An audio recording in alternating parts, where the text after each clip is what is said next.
Hi, thanks you all for coming to Boulder City's Historic Preservation Day. You know, the magic number in historic preservation is 50 years. And 50 years is you know, this milestone where something becomes historic, like myself. And there might be a couple other you out there that may have hit 50. And really the question is, you know, we are historic and now it's up to the rest of us to decide, are we worth preserving or not? So anyway, thank you. That's kind of the question we're going to be asking today. But you know, the first thing I'd like to do is I'd like to recognize the Boulder City Historical Committee. And you guys can stand up. My committee over here. I'm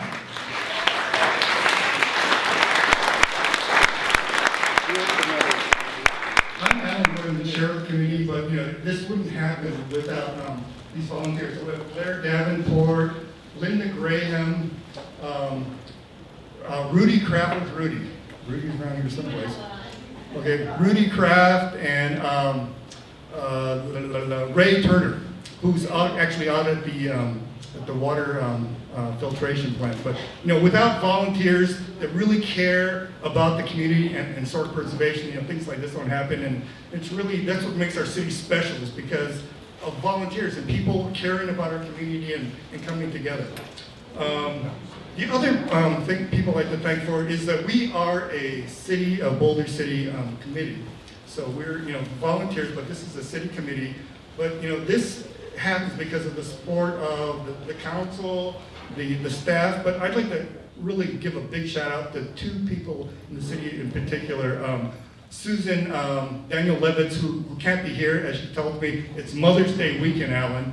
But you know, she did so much of the work that made this thing happen. And also Michael Mays. Is Michael around? Michael Mays here, who is constantly on his day off, and you know, they've really done a marvelous job making this thing happen. Okay. So what the schedule is today is that we're going to get a couple of history lessons. This is being sponsored by the Los Angeles Department of Water and Power. And then the young ladies over here are, you know, and this is kind of a reconnection. I mean, we thought this is the reconnection.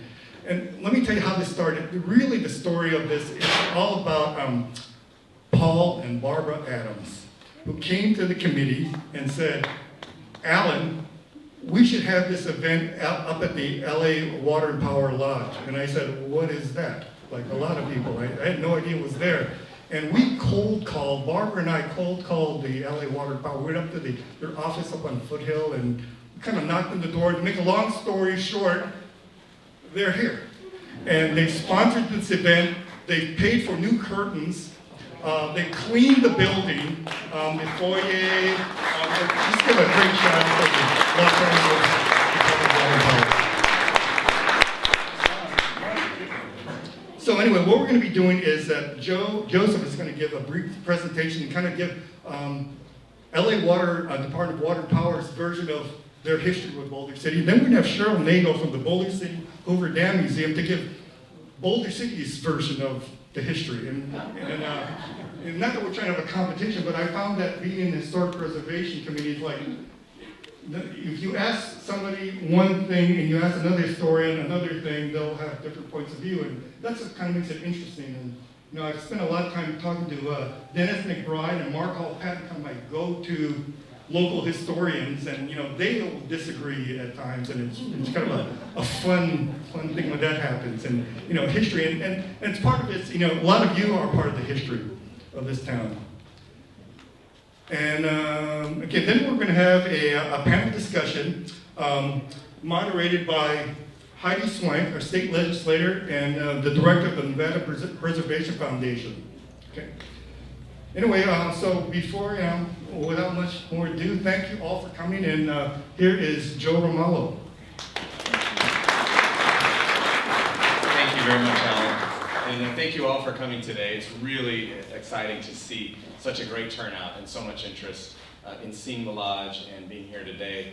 This, like Alan said, this was just a completely fortuitous opportunity. And for me, it began about a year and a half, almost 2 years ago, when I first came out to Boulder City with our general manager, David Wright. And before him, Marcy Edwards, whose father and grandfather had worked for LADWP, had told me about the lodge. We'd had a media inquiry from a reporter at the Daily News, and if you know anything about LA media, the LA Daily News is much more conservative, they serve the Valley, and it was very critical of DWP's ownership of the Executive Lodge. Said, why are you owning this property? You could sell it, it's probably worth, and he gave some estimate based on some real estate sleuthing that he did.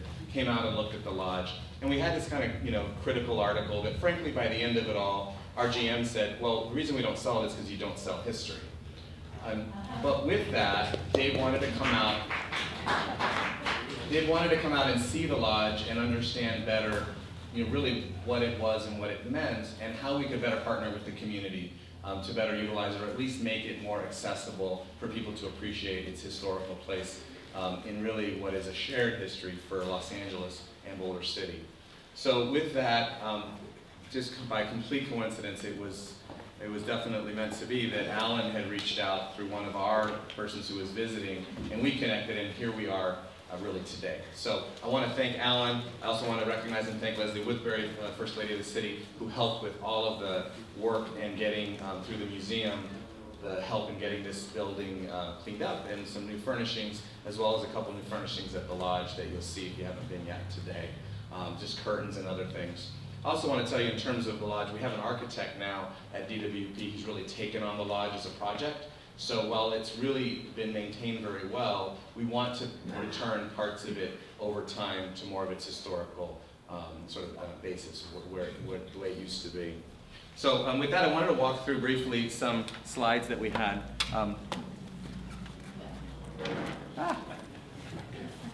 Also, just before I go on, I want to make sure I recognize Don Cotterill from my staff is here, as well as Deborah Hung from Los Angeles, and also Vincent Avila, our caretaker, who, if you're on the tour, we'll have met or we'll meet later today. Vincent's been great to work with. For me, I want to make sure you know I am not a historian. The extent of my history work is doing my own personal Ancestry.com work, and together with my wife, who's way better at it than I am. So what I'm going to share with you is really what we've managed to learn in just a short period of time getting up to speed. One of the challenges we have at LADWP right now is we have a lot of executives in our power system who are moving quickly through and retiring, and we're losing that history. We'd like to come back and do this periodically with you, and there are some experts who are working at other utilities now because they've retired, who I'd love to have come and speak to you about their experience here in Boulder City and with the lodge. But for us, it's really important to try to maintain that connection with you all over time. So with that, let me just mention, I'm going to do my best to be accurate, but as I've learned just in the last few days and just today, there are little bits and gaps of history that are filling in as we go. And there's some mysteries and unanswered questions about the lodge and who was there and when and such. So as you know, 6 companies built the Executive Lodge at the suggestion of Henry Kaiser, and it really was meant to provide accommodations for folks who were visiting and dignitaries. He believed that government officials, business leaders, and other VIPs would want to visit the dam, and extending hospitality at an Executive Lodge would facilitate visits and potentially secure new contracts and business opportunities. And if you'll see when you visit the register that we have from the original registry of visitors, that was when the property was owned by 6 companies, it's a who's who of infrastructure in the West, both electric as well as just the largest companies, Kaiser, Bechtel, others, their representatives and relatives as well. I think you know it was designed by an architect, George de Holmesmill, who I probably didn't do justice to his name, and the construction was completed in December 1931. We have these presentations available for you if you'd like, and I want to make sure you had a takeaway to really keep with you. The old historic train station, as I understand it, is behind the lodge in this photo. And this was also a contributing element to the City of Boulder City's application for historic designation on the National Register of Historic Places. There was actually some misunderstanding about this at DWP. Folks thought it was in fact on the registry. One of the things we love to work on, together with hopefully help with the museum, is getting that designation nationally for the lodge, all in part in keeping of its historic nature and keeping it preserved and available for access and for tours and such. The interior was furnished with Monterey furniture. It was built in made in Los Angeles. The luxurious furnishings reportedly cost $30,000, and that's from a Joseph Stevens Hoover Dam: An American Adventure book from 1988. They had a lot of formal guests. They extended the dining room into the living area there, and most notably there was a luncheon held for Crown Prince Frederick of Denmark and Crown Prince Ingrid in 1939 when they came to tour Hoover Dam. And we have found when the property was transferred to LADWP, let's see, there was the lodge, the Crow House, and 11 other properties were transferred to LADWP. And this is the approving document from the Board of Water and Power Commissioners. It was approved by the board in 1935, and the transfer was completed in January of 1936, if I have it correctly. Total cost for all properties was $30,000, and we've owned the lodge since. Over the years, specifically in the early 2000s, we transferred some properties and auctioned off some of the homes that were owned by DWP at that time. I don't have a lot more history on that. One of the challenges has been with our own archivist that works at our records center is getting a lot of information about our activities here. So in all honesty, you probably know more about these homes either through your own personal family histories or through your own historical resources that were here today. This was just an example of Ezra Scattergood, our chief engineer and really the father of power in the city of Los Angeles and our power system.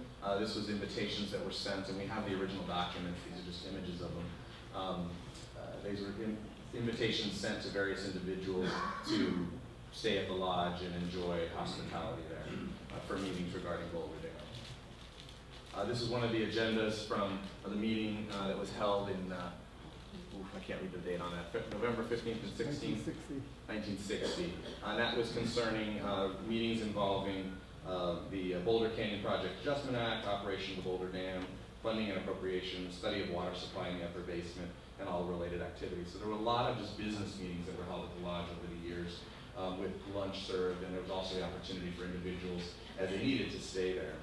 I wanted to point out that there's a great resource online through our Water and Power Associates. If you type in Los Angeles, Water and Power Associates, and Google it, you'll find that they have a great amount of history there on DWP's power system. One of the challenges we've had at DWP is we are far more knowledgeable about the history of our water system, in part because it has been in such dispute over the years with Inyo and Mono counties, and it's been litigated. And so there's a lot more factual information and primary information available for us.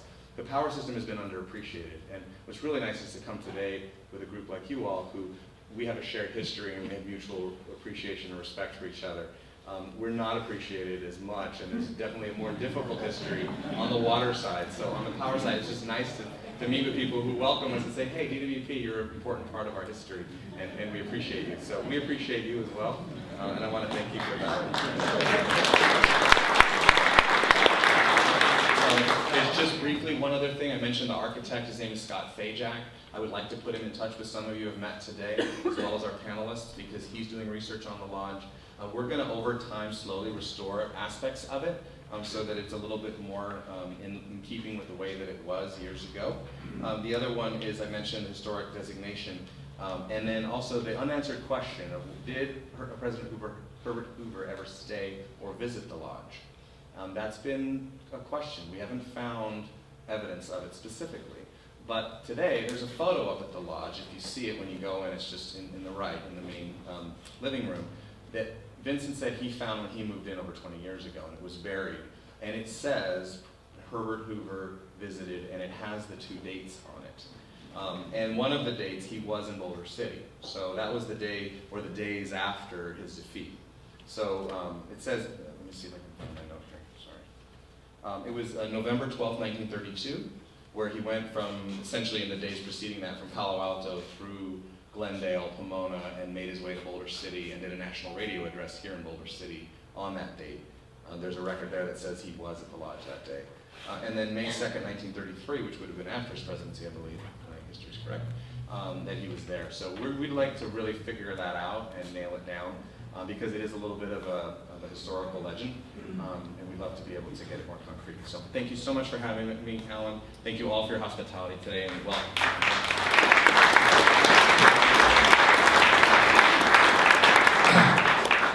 Just a quick note, if you are scheduled for the tour now's the time to leave. If you're, there's also at the 1 o'clock tour, this program may be a little bit late, so be conscious of, what time is the tour?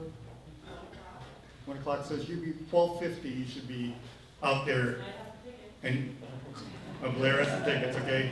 Because there are limited tickets, and if you miss it, I can't guarantee you're going to be back on there. Anyway, next we have Shirl Naegle from the Boulder Dam.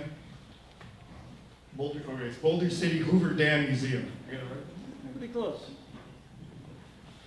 All right, thank you, Al. Can you hear me in the back okay without this? No. No, okay. It's a pleasure to be here today. I met Joe when he was up here on one of his trips, and he's really piqued my interest in finding out more about the lodge and also this building. So I'm pretty excited about that journey when we're going to figure a few of these things out. There's always been a question about, did a president stay in Boulder City? Did they stay at the hotel? Did they stay at the lodge? And so that's a fun question to look for. I was asked to briefly, and I'll try to do that, introduce this building. But let me go back a little bit first as to why Los Angeles Water and Power is in Boulder City at all. It goes back to when the bill is introduced into Congress, and of course, bills get modified and ran through committees and things. And the end bill has some provisions in it. And one of those provisions has to do with how the money is going to go to the Department of the Interior. And it was kind of a novel thing, well, at least by today's standards, is that the money would not be an out-and-out appropriation. It would be a loan. And there were conditions on that loan. And one of those conditions was that the Department of the Interior had to prove that they could pay the loan back. And that's where LA Water and Power comes in. There are a lot of entities that were willing to take all the power that the dam produced. And there's a lot of good stories associated with that. But what it comes down to is the Secretary of the Interior has to make a decision on who gets how much power. And LA Water and Power ends up with the largest appropriation, almost 40%. And in that contract that they sign is for 50 years. So it's 1935, with the completion of the dam to 1985. And one of the things about LA Water and Power is not only did they get the contract, but they had the bonding power that they could use as a resource to help build the dam in Boulder City. And LA Water and Power, of course, can't start producing electricity until the dam is finished. So their role really begins in 36, 37, after the dam is complete. And they are required to install the generators and maintain them and to deliver the electricity. So it wasn't just that they had the contract for the power and somebody flipped the switch and sent it to them. They actually had to have people on site, working on the generators, even after they were installed, and maintain them and switching them and all those sort of things. So they had a significant workforce here. After 6 companies is done and they leave Boulder City, LA Water and Power acquires the lease to a large amount of their holdings. about 430,000 square feet of building. So they not only bought some of the buildings that were up here that such companies had used, but they bought houses, they bought Babcock, Wilcox, or they leased them, because you couldn't buy them there. And anyway, that's how they become involved in such a central role in Boulder City. And they chose to build this building as an administration and maintenance building. And it gets built about 1940, and it's described as Spanish colonial revival with weepy mortar. And I think it's very clever the way that they place the building, because when you drive by and look at the building, which is perhaps the third most iconic building, you know, after the administration building and the Boulder Dam Hotel in the historic district. From the street, you have no idea how big the building actually is, unless you walk around it or drive around it. It's a substantial sized building. And it is set off by this octagonal lobby, this kind of formal entryway into the building, and which picks up the Art Deco elements that were incorporated by Gordon Kaufman into the dam. So you know they're aware of those elements, and they use them throughout the building. And if you look around and see, you'll see those different elements in this building.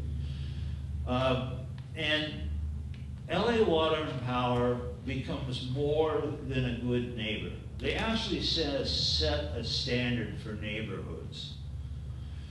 They maintain their neighborhoods. Because remember, during this time period, you could only lease homes.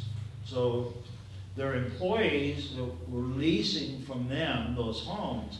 Those homes were maintained by LA Water and Power. And there were restrictions on what you could do on the exterior of that building, what kind of fence you could have, you know, et cetera, et cetera. So these houses that they own up around here really became like the showpiece for Boulder City as this model community. And they maintain those, and that sentiment carried on after they sell the houses to private holders. You know, most of the people, maybe all of the people that own residences in this area that were either LA Water and Power or California Edison, I hope that's not a dirty word, are real careful about how they maintain their homes and how they keep, you know, them up, similar to the way they were when they were first built and occupied by those employees. Also, what LA Water and Power did is they opened this building to the public. I remember coming up here as a kid to Boy Scout courts of honor, you know, both Cub Scouts and Scouts, Eagle, you know, receiving Eagle badges. And there were also other social events that they opened it up to. Because, you know, you remember they had a large workforce here, and that workforce was part of the community. And the LA Water and Power, the people running this up here, the executives, were very sensitive to that. And so they wanted to be part of the community. And I think they were very successful at it. And this is a magnificent building. It's, you know, you don't miss it when you drive by by the street. And I think that as time goes by, you know, it will only continue to enrich the community. And we're very fortunate that the city owns the building and recognizes its importance. So I might have gone over my 10 minutes, I apologize. So, I think probably hold any questions till after the panel talks, but thank you very much.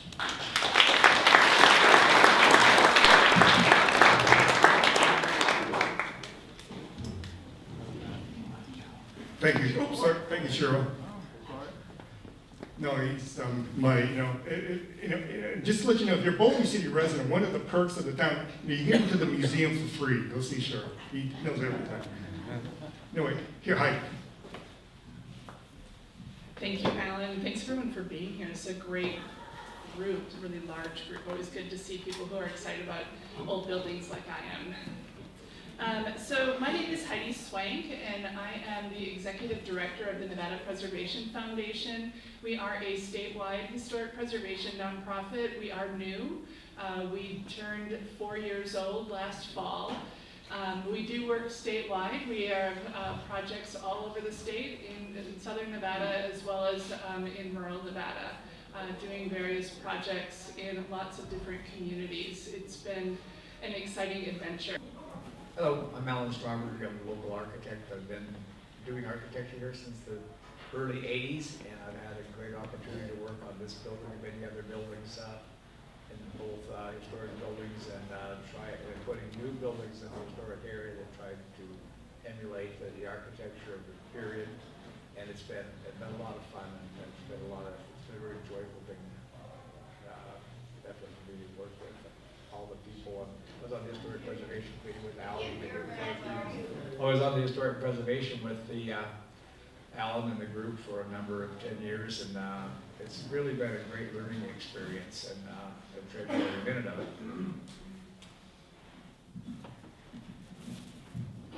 My name is Tom Tyler. I'm the president of Emergency Aid. The city of Boulder lets us use the building for our organization. We run the food bank. We also have different, we help with rents. We help with emergency with the police department if they have problems at night. We handle domestic disputes and stuff, getting people rooms and that. We try to direct people to the right organizations. We do a lot of getting people to the right places. We are kind of a Band-Aid. We also just help people basically from Boulder City, unless they're stuck here, transients and stuff like that. But we have programs for them too, to get them help. We try to get people closer to their health network, and letting this building has done everything for us, because we have a back dock that we can get our food bank from. We distribute state food. So the city has just been so wonderful letting us use this building and stuff. So, thank you.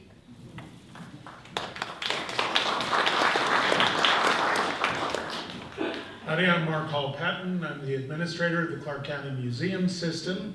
We have one of your DWP buildings. We've got a Babcock and Wilcox house out at the County Museum.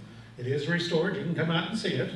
But I run the Clark County Museum, the Howard W. Cannon Aviation Museum, which is the one in McCarran and 2 other airports, as well as the Searchlight History Museum, and an outreach exhibit in the Moapa Valley. So I'm trying to cover most of the county. And of course, if you watch television, I do that as well. So, and I've been here just under 25 years, so I'm a newcomer to the area. But, you know, I've run museums for 40 years now. It's a great job to have, I can tell you.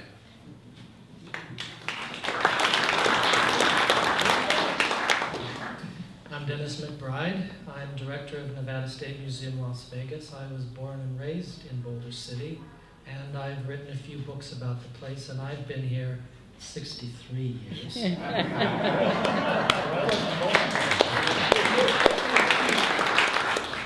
I'm Randy Hees. I'm the director of the Nevada State Railroad Museum in Boulder City. I came here 2.5 years ago to take that position. I absolutely love the place. So I've been here less than anybody else. Previously, I ran a historic house, museum, and historic farm for the city of Fremont, California for 13 years.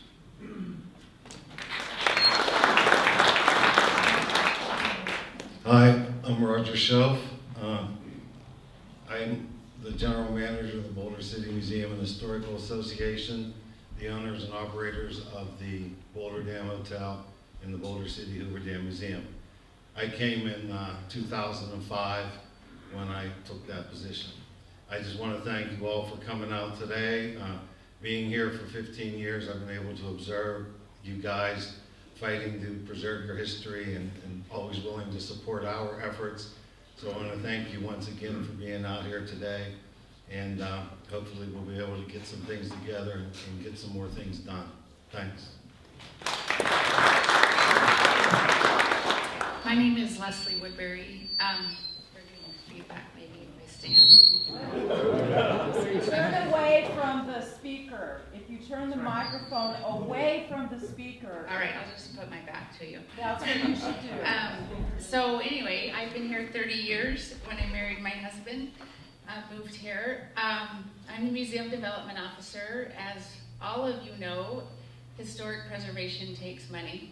And that's been my job for the past 8 years, raising money for the Boulder City Hoover Dam Museum and helping with some educational outreach.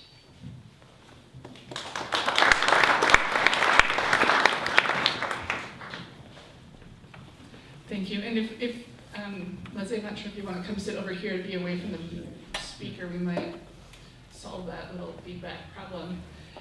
So I did send out to most, I got to get to most people just a couple of questions to kind of start off the discussion. I would really like to encourage the panelists to also ask each other questions. I think it's a much more fun, much more interesting when we all kind of talk to each other than me asking all the questions. But just to start off, I've kind of gotten on this thing lately, kind of this brief experience I've had so far of advocating for older buildings. There's been a lot of misunderstanding, I think, among folks about what constitutes historic preservation. There's an inherent idea, there's this idea inherent in many circles that there is an inflexibility in what they see historic preservation kind of allows and what it really shuns and what it scorns. Like what constitutes historic preservation? So I really thought that would be a good place for us to start to talk about historic preservation here. Too often we're focused on either a building site or structure or a landmark's origination story. We talk about what it was originally.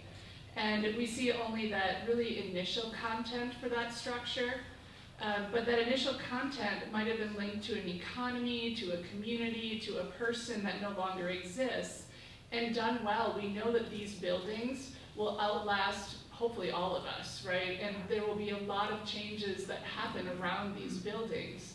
And we need these buildings to remain a vibrant part of communities as they change. So I've been really talking with a lot of folks about this need to kind of shift our focus into something that's much more of what I'm thinking of as a panorama that encompasses not only a structure's origination story, but what I like to call chapters of a house or a site or a landscape. And I don't know how many of you have been able to went to the lodge already this morning. If you've already been there, and if you haven't gone, you're going this afternoon, there were some chapters that I saw just this morning with that lodge that are really important. And I think there's a great picture around here somewhere of the exterior over there by the doorway. So look at that on your way out if you've already been there, and look if you haven't gone yet. Because there's definitely chapters in that building. So when you go through it, you'll see that the original bathrooms were all Jack and Jill bathrooms. If you know what those are, a bathroom that's accessible to 2 bedrooms. So they were all Jack and Jill bathrooms. But now they have this mirror that's put in them, because the mirror, and it's on 2 sides of what used to be a doorway into one of the bedrooms. And so none of the Jack and Jill bathrooms exist. And that's because they were adapting with the ways in which people thought about how you live in homes and how much space that is in a house should be shared.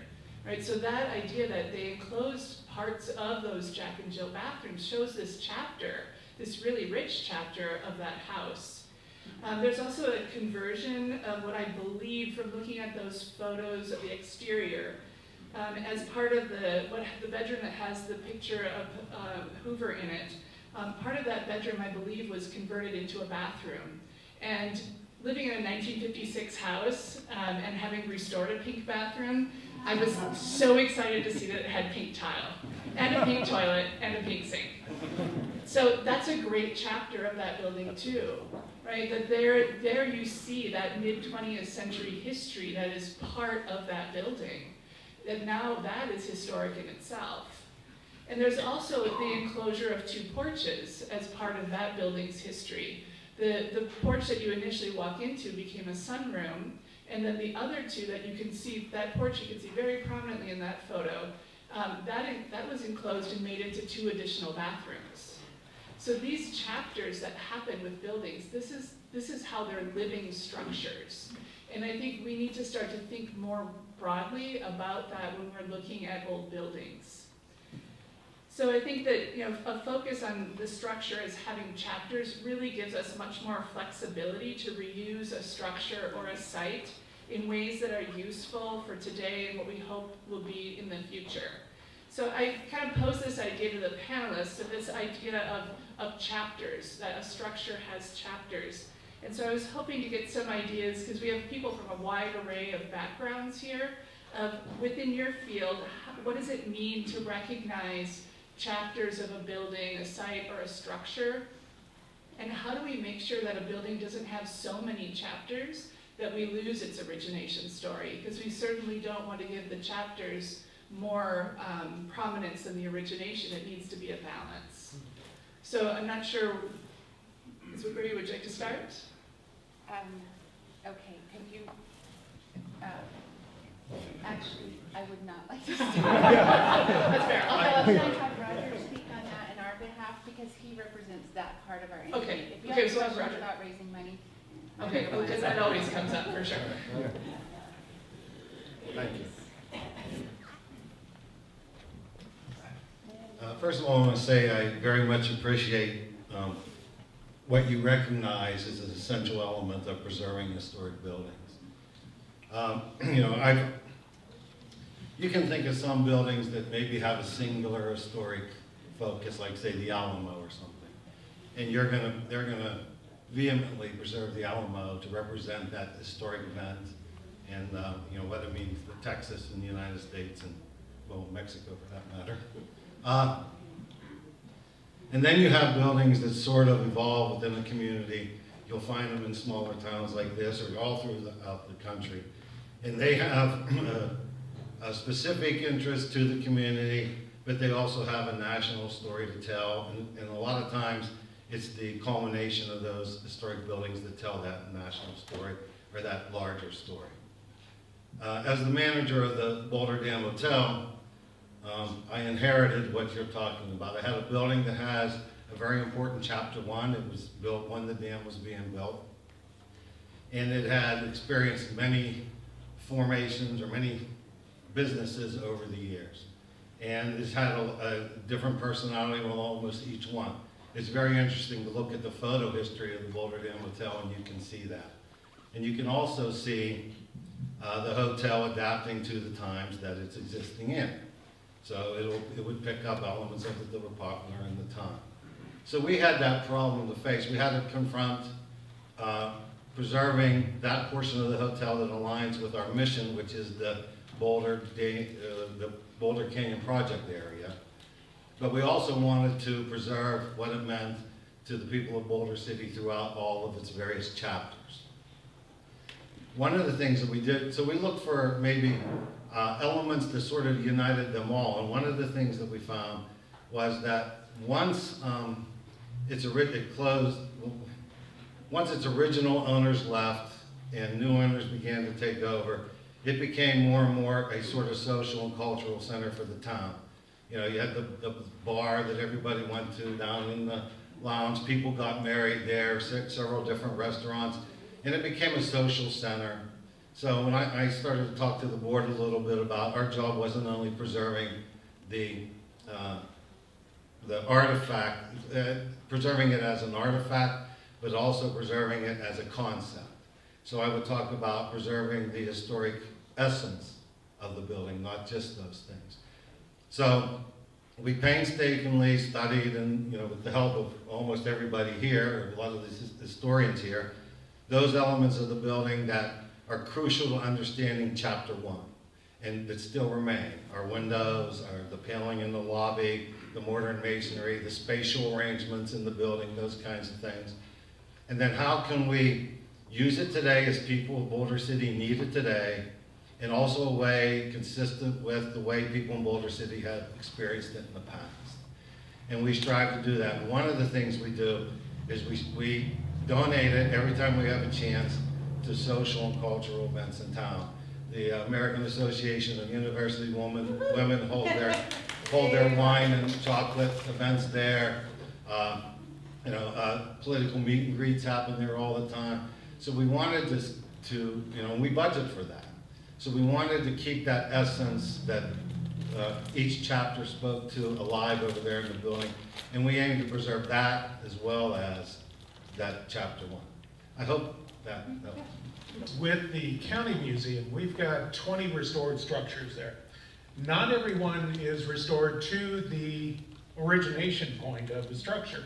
And we've had to look at each one from what it was when we got it, what kinds of changes we would have to make to take it back or to restore it to whatever time period, and what did we need to use it in terms of interpretation. So we have, for example, the Giles Barkis House, which was a building built in Goldfield in 1924, after the big fire up there. And then it was moved down into Las Vegas, into Clark County. It was over on Giles Street near Hacienda. And it was turned into an antique store.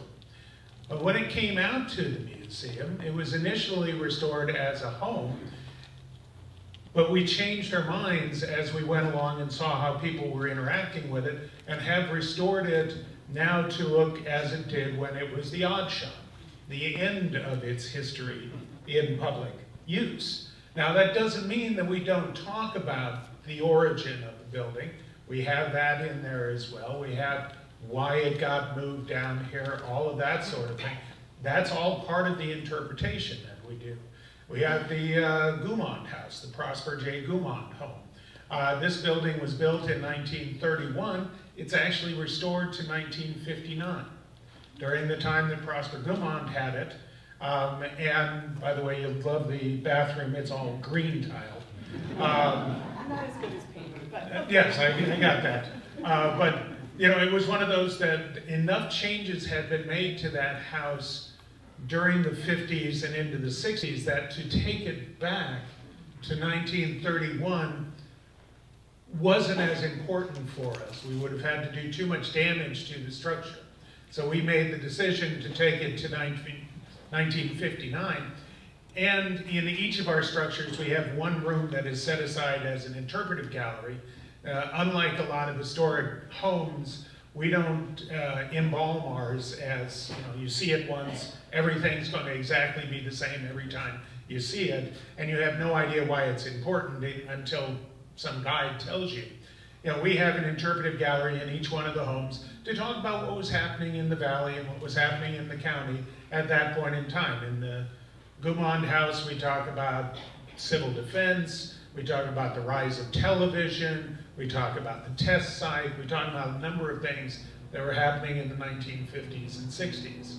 But we also have a Formica top table in the kitchen. We've got cigarette butts in the ashtrays. They're fake cigarette butts, but we have them there, depending on what it is that we're doing in there. We have another building, and it's the one that we're going to be restoring next, which is the Grand Canyon Airways ticketing office from Boulder City. This is the one that was then moved up into town and was the home of Henry and O.C. Bradley, first black couple to be here. And that one we've got because Dennis couldn't take it. And he called us and said, this needs to be saved. So that one we're going to take back, and it's only a 2-room building, it's a shack. But the forward room will talk about Grand Canyon Airlines. The back room will talk about the black experience here. So it will be much more of an interpretive gallery rather than a full-on historic restoration. No matter what you're doing, you have to make those kinds of decisions, and you have to keep track of what decision-making you're doing, why you're doing that, and make sure that you let the public know when they're going through what they're seeing. You know, at times you may not want to take off something that was added in the 1980s, but you might want to say, this is what it looked like in the 1930s. This is what it looks like today. This is why the change was made.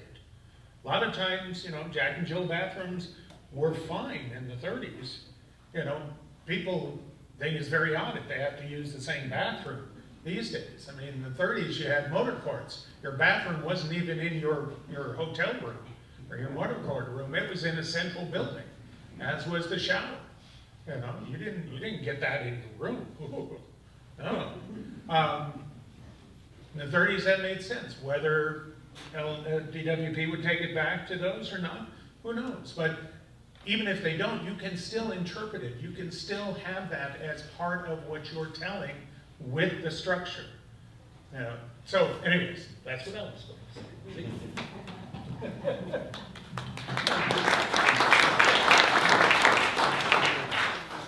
In railroad preservation, we immediately, before touching an object, do a preservation or restoration study. And generally we do that using the Secretary of Interior standards, which are not so much standards as guidelines.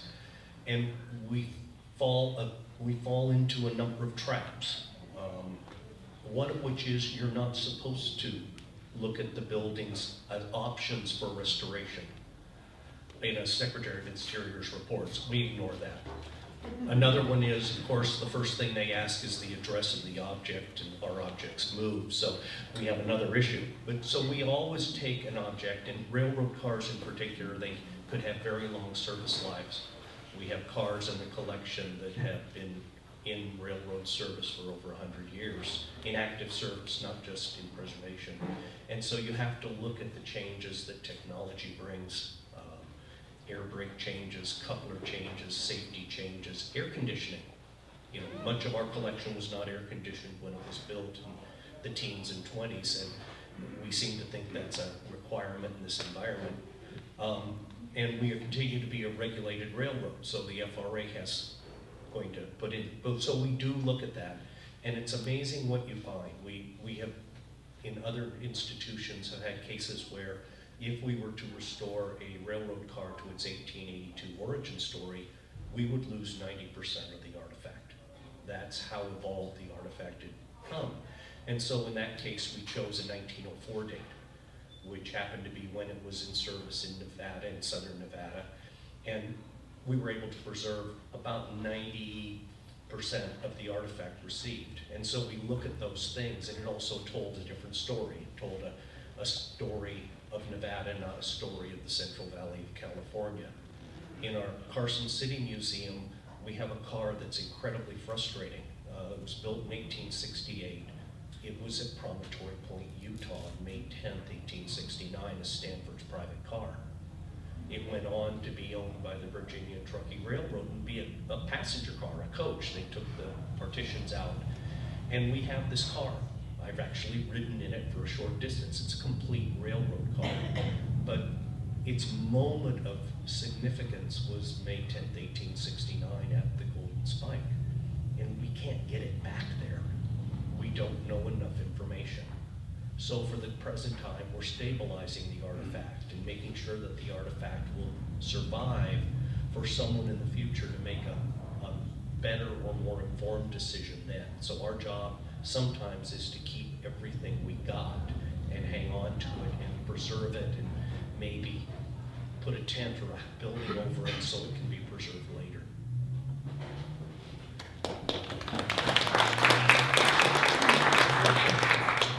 My turn.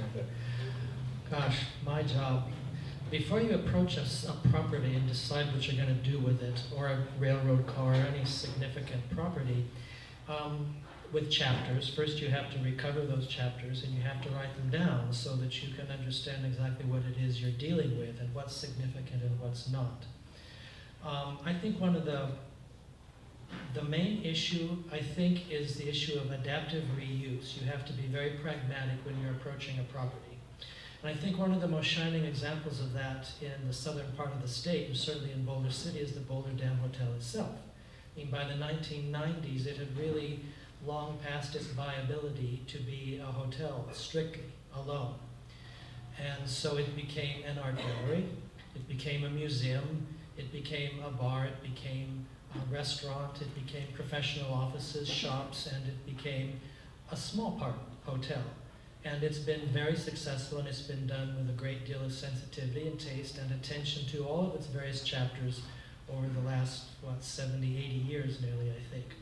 A couple of more great examples in Boulder City is what Grant Turner did with the Rodaback House, which is now the Forge over next to the police station. That little house is very important. It was one of only 3 stone houses in the city, and the owner was one of the first insurance agents in town, so it had a history. But again, its viability as a residence was really past. It was in an unfortunate spot. So it's been adapted, it's been reused now as a restaurant and a social center, and it's worked. It's been great. The old Bank of Nevada building, which is now Dillinger, that also, when the banks moved out of the center of town, and what are we going to do with that building? It was many things. It was part of the drugstore and various sorts. So Grant Turner again has turned it into the Dillinger, which is a very, very popular night spot and restaurant, not only in Boulder City, but people drive out from Las Vegas specifically to go to the Dillinger. So that was another very successful example of adaptive reuse. And I don't know how many of you have been around long enough to remember that Fremont Street used to be the commercial center of Las Vegas. Even when I was a child, that's where my mother took me, down to the JCPenney building, the Sears building, to buy my school clothes. Well, when the Boulevard Mall was built in 1966, and JCPenney and Sears and Ronzoni's and a lot of the important commercial establishments on Fremont Street moved out to the edge of town. And so those buildings became derelict, they became this, that, and the other thing, strip joints, whatever. But it's been in the last few years, perhaps the last 10 years, I think, since Tony Hsieh came to town. And Las Vegas has changed. I'm circling back to this.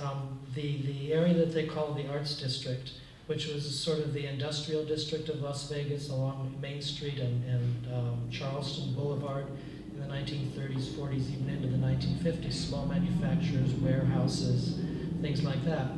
That stuff moved out of town. It's become far less important to the commercial viability of Las Vegas, and so they've been turned into the Arts Factory.